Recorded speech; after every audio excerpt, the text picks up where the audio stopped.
You already know the answer. That's the part nobody warns you about.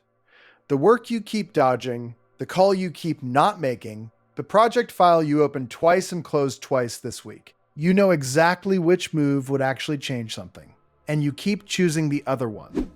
And the gap between those two choices is the whole game. Here's what's strange. The hard thing and the right thing are almost always the same thing. Not by coincidence, by design. The path that scares you is usually the one carrying everything you actually want on the other side of it. Your body figured this out before your brain made excuses for it. So why does it feel impossible to just walk through? Picture the last time you sat down to build the thing. The channel, the app, the side income, the body you keep promising yourself. You opened the laptop, and then you reorganized your notes.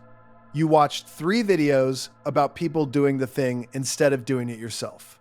You called it research. By midnight, you felt busy and empty at the same time, and somewhere underneath, a quiet voice said, you knew what the real task was, and you ducked it.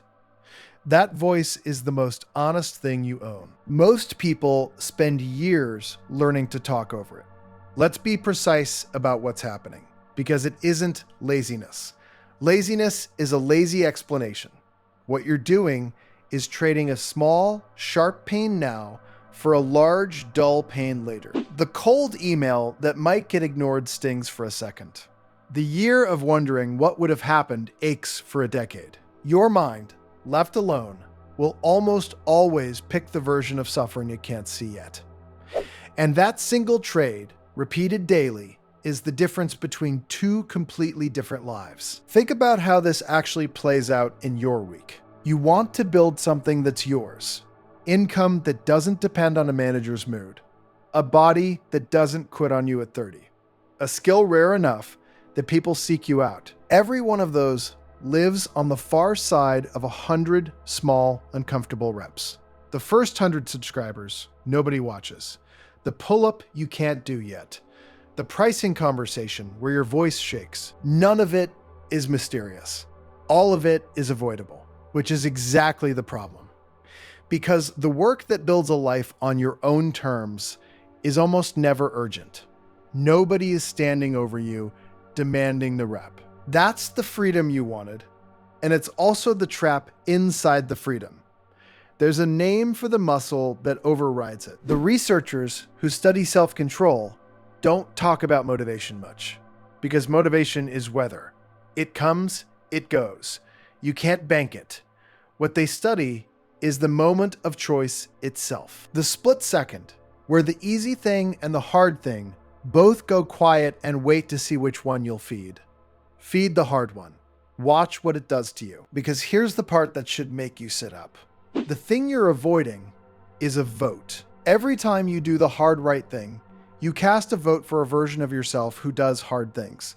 And that self starts showing up in other rooms faster when someone else is watching. The person who finally ships the ugly first version of their project, or posts a weekly target inside Pledge, their mastermind circles pin you to stakes with 4 or 5 people you trust, link in the description, becomes the person who has a difficult conversation they've been avoiding. It bleeds. Discipline is evidence you keep handing to yourself about who you are. So, what happens when you keep handing yourself the opposite evidence?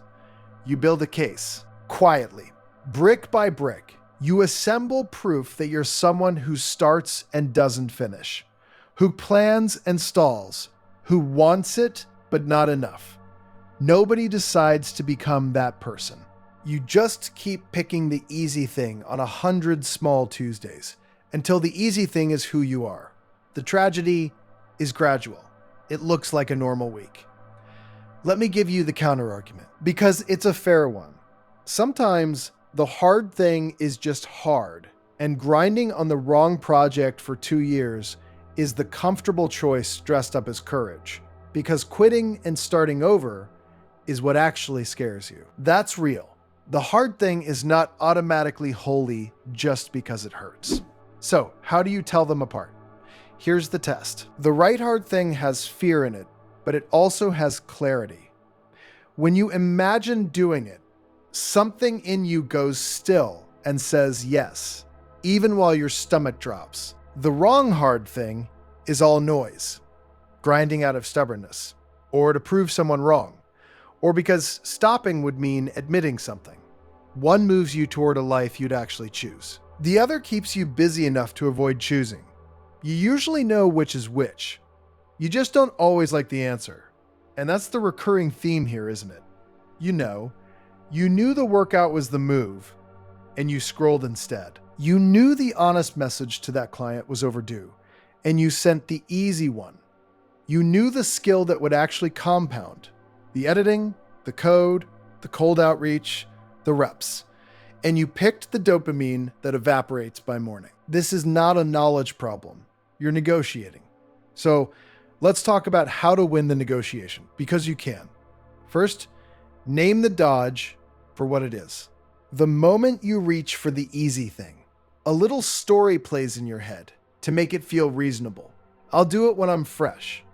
I need to plan more. The timing's off. Catch the story mid-sentence and call it by its real name. I'm scared and I'm bargaining. The bargain loses most of its power the instant you say it out loud. Stop waiting to feel ready. Ready is a feeling that arrives after you start. The person who built the thing you want didn't get a special memo that the fear had cleared.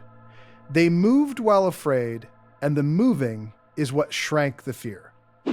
Action first.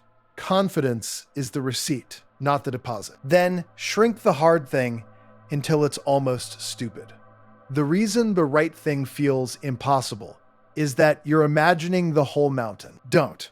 The hard thing today is one ugly landing page, or one message to one stranger, or 20 push-ups you'll be embarrassed by. The mountain is a story your avoidance tells you to keep you frozen. Climb the next visible foot, and do it early, before the day talks you out of it. There's a reason the move you're avoiding gets heavier every hour you carry it. By 9 at night, it's gained 100 pounds of stories about why tomorrow is better. So you strike while it's still light. First thing, before the negotiation even opens. But I want to be honest with you about the limits of this, because false promises insult you. Doing the hard right thing every day will not make the hard part disappear. That's the trap in most of this advice. It sells you a future where it all gets easy. It doesn't. What changes is you.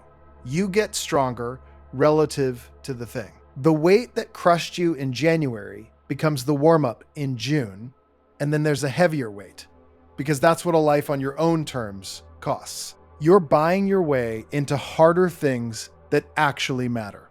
And some weeks, willpower won't be enough on its own. If you're running on no sleep, no money, no support, white knuckling every choice, at some point the answer is to change the conditions, not just push harder. Build systems that make the right thing the default, so you're not relying on a heroic decision every single morning. Put the gym clothes out. Delete the app off the phone, not just off the home screen. Tell someone your deadline out loud. Willpower is a backup generator, not the grid. Engineer your life so you need it less. There's something else nobody tells you. The hard right thing is usually quiet. It rarely comes with applause or a clean before and after. You'll edit the video at midnight and post it to 30 views. You'll do the rehab exercise alone in your room. You'll write the second draft that's barely better than the first. The reward isn't external, and that's why most people drift back to the easy thing. They wanted the hard work to feel good while they did it. It mostly feels like nothing. The payoff shows up months later, all at once, looking suspiciously like luck to everyone who didn't see the reps. Now think about where this actually points. Most people will spend their entire lives on the easy side of that gap, and they'll have reasons, and the reasons will sound good, and the reasons will be true, and it won't matter. The reasons don't build anything. The reps do. You don't need to become a different person to cross over. You don't need more information, another course, a better morning routine, the perfect setup. You need to do the one hard right thing in front of you today, and then do it again tomorrow, when it would be so easy to skip. That's the secret that isn't a secret. That's why so few people do it. Because it's boring, it's daily, nobody's watching, and you have to want the life more than you want the comfort. Here's what I'd leave you with. Somewhere out there is a version of you who picked the hard right thing on the days it mattered. Same face, same starting point, same fear even. The only difference between you and them is a series of small Tuesdays where they fed the hard one. That person isn't luckier than you, and they're not more gifted. They just stopped negotiating earlier. The gap between you and them is the next 10 minutes, and the choice sitting in the middle of them that you've already named. So name it again. The thing you've been avoiding while you watch this. You feel it right now. It has a shape, a deadline, a name. Close this. Go do the first ugly foot of it before the part of you that's already drafting excuses gets the chance to win. You won't feel ready. Go anyway. The version of you worth becoming is built entirely out of moments exactly like this one, and the next one starts the second you stop reading. You already knew that too.